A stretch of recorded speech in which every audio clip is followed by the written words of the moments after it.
I'm in the Strawbery Banke Museum's greenhouse, and today I want to talk about houseplants. A few things that you can think about this time of year. Maybe you have some pest issues, maybe your plants are hungry, maybe you just want to take care of your plants a little bit more effectively at home. So a few tidbits, a few methods that we use here, organic methods certainly. Let's get into it. Now, geranium is a good example of a great houseplant. They actually overwinter. They may defoliate in the winter time, but with a little skill, you can bring those back. Now, geraniums are what we call a high pH loving plant, as opposed to, let's say, petunias. We often describe plants in these two groups, describing the geranium group as that high pH group, and the petunia group being that low pH group.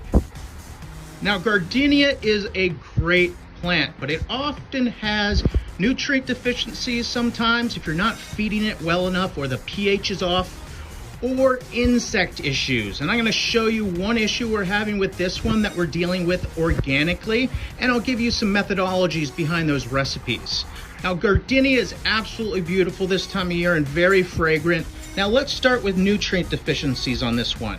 If you can notice, these leaves are a little bit yellow.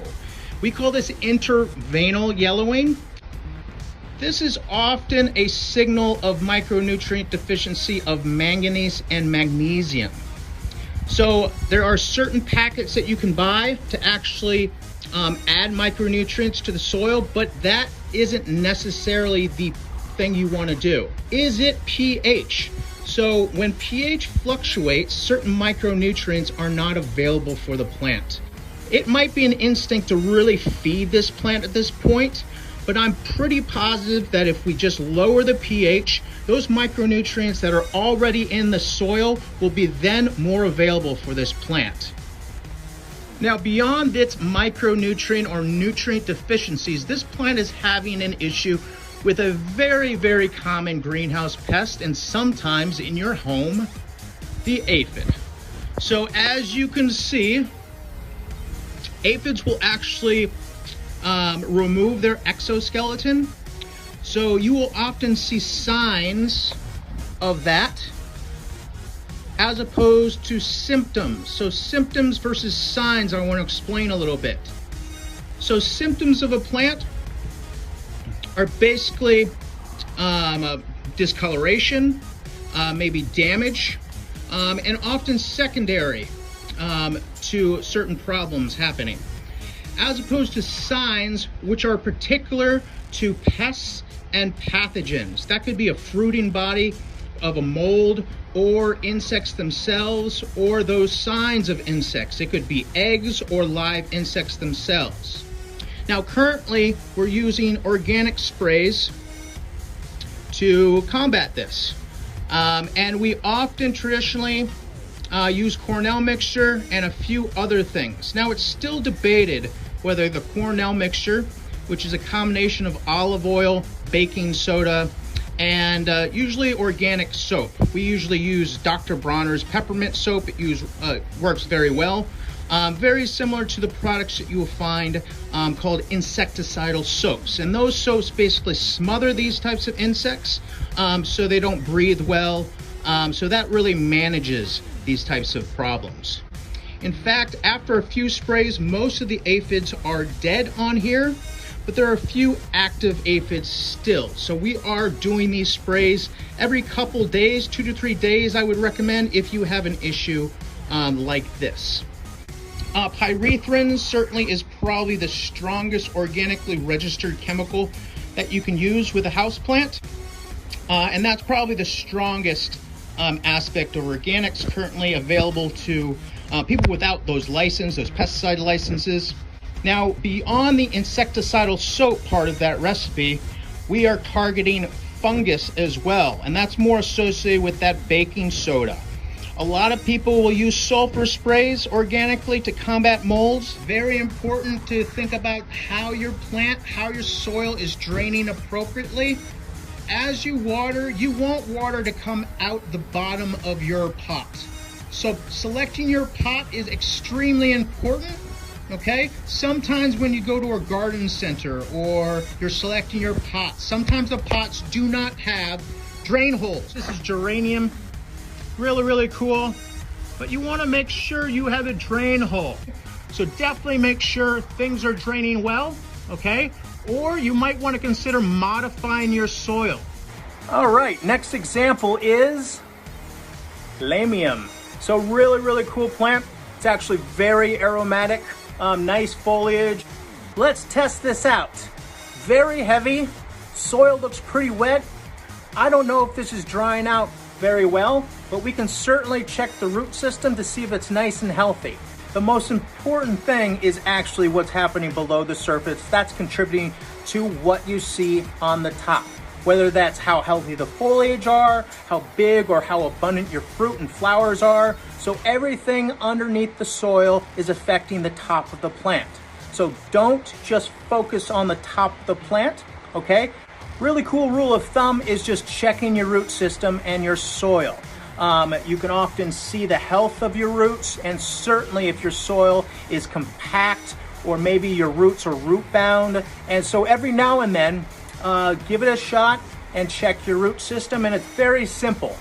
You wanna, and certainly larger houseplants are a little bit tricky.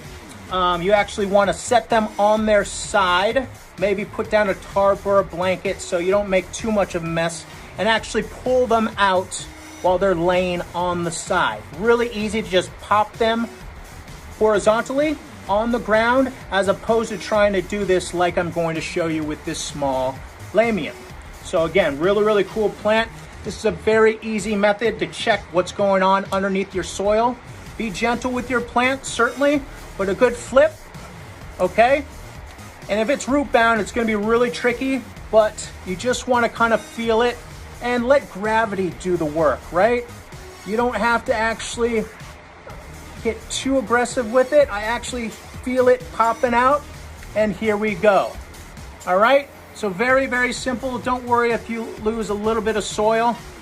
And now I'm checking whether to see if there's insects. If the soil is evenly distributed with things that will create air spaces like perlite and vermiculite. Keep in mind, vermiculite has clay in it, so it absorbs a lot more moisture, keeping your soil wetter for longer periods of time. So we usually like to use perlite. So you can actually see a piece here that I just pulled out, but let's get a little bit closer here.